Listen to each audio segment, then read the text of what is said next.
Good morning, afternoon, and evening, ladies and gentlemen, and welcome back to another video. We got a bit of an interesting one here, as you guys are probably aware, the Manitoba Moose and the Winnipeg Jets have both been eliminated from their respective playoffs. It kind of sucks, but it is what it is. I can't say I'm too surprised. However, the Winnipeg Ice have been doing really well. They've gotten themselves all the way to the Western Conference Championship.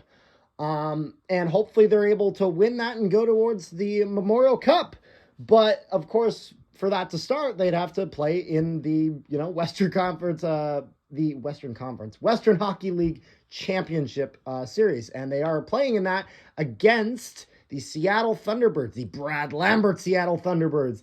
And I was very fortunate that I was able to go to this game. Now, the interesting thing here is that they were actually playing this at Canada Life Center, or the MTS Center, whatever you prefer to call it, instead of at Max Bell Arena, which is fantastic. It's clear that they obviously were able to strike some sort of a deal with True North to use the building. Normally, True North doesn't like the Ice using their building, hence why they're stuck at Max Bell, as they're not owned by True North, they're owned separately.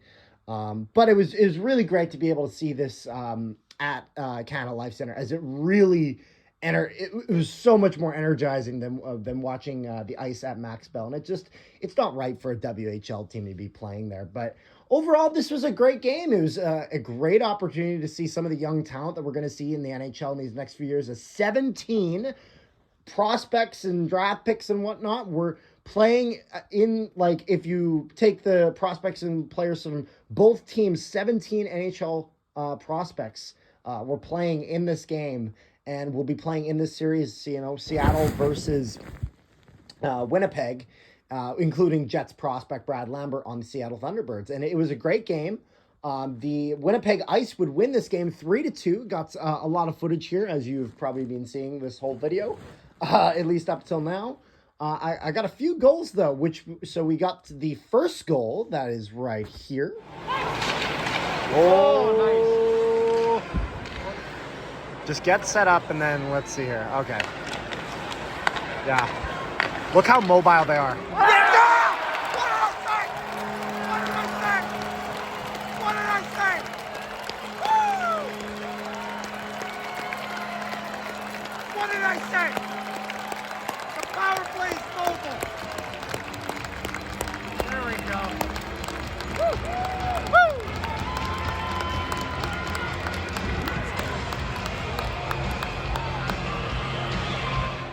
Great goal. Now, an interesting thing here as well. I wasn't sure if they would use like the Jets goal horn, and it actually looks like they recorded a sampling of the goal horn that the Ice used and then just played that through the speakers here. So interesting seeing that, and especially with the fact that they were able to play a lot louder than the Jets goal horn normally ever is, simply because when you have an actual horn, you can't make it really louder. It's however loud as it is, if you force more air through it, it will be louder, but you will also be changing the pitch of the horn. But the Ice would get it going again, and they would get, I think it was Evan Friesen would make this a 2-0 game right here.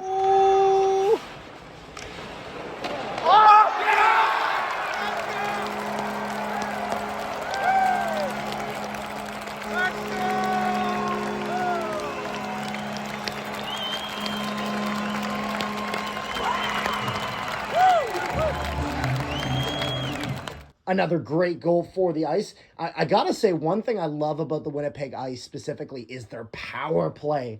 This is something that I die that the Jets would adopt, as we don't have any Blake Wheelers behind the net, as you're not going to score from there.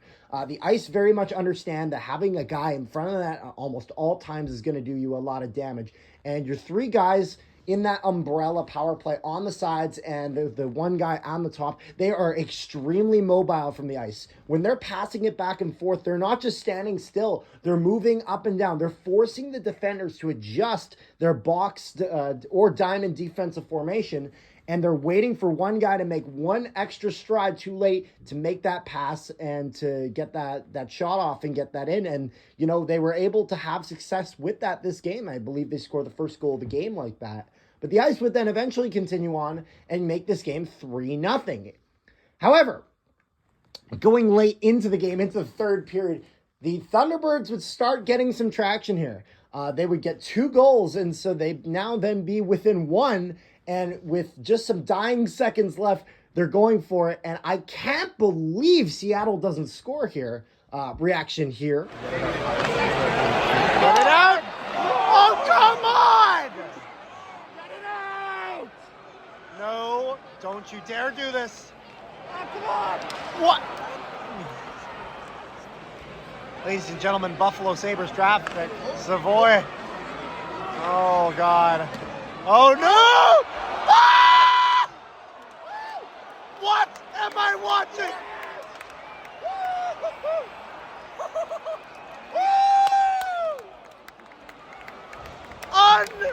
Unbelievable!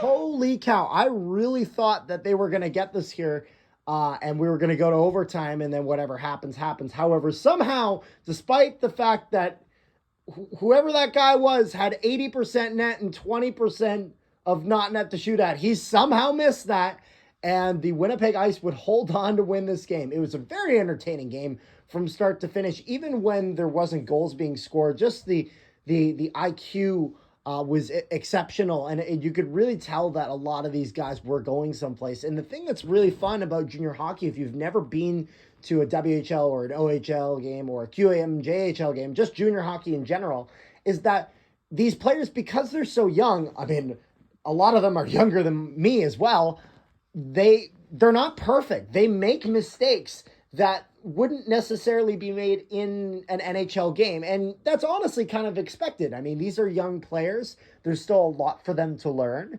and a lot for them to refine on their skills. So that means that you're going to have a bit more breakaways than you normally would in a game, which, as much as it may be frustrating seeing your team make more mistakes, it's really it's exciting hockey to watch. These guys are all fighting for a spot to move on in their hockey careers. They're young and they're hungry for that. So overall, it was a wonderful experience. If you guys ever get a chance to go see a Winnipeg Ice game, or any junior hockey wherever it is near you, if you're in the United States, if you get to go to a college hockey game, I've personally been to like a UND University of North Dakota game.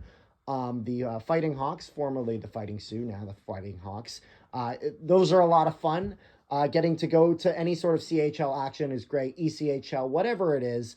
I highly encourage you guys check that out. And if you guys are in Winnipeg, go catch yourselves an Ice game. And hopefully the Ice can, they take a 1-0 series lead with this win tonight. Zach will be at the game with Jackson of JetsHub tomorrow. You won't get a video on that as this pretty much covers everything we were hoping for with this. And hopefully the Ice get another win and get themselves a WHL championship and then get themselves a ticket into the Memorial Cup. So I hope you guys enjoyed this video. I know a bit different than usual, but yeah, just figured that maybe this would be something that would be fun to cover. So you guys have yourselves a wonderful rest of your day, and peace out. Connor, the old Svechnikov for Connor, and score! Pierre-Luc Dubois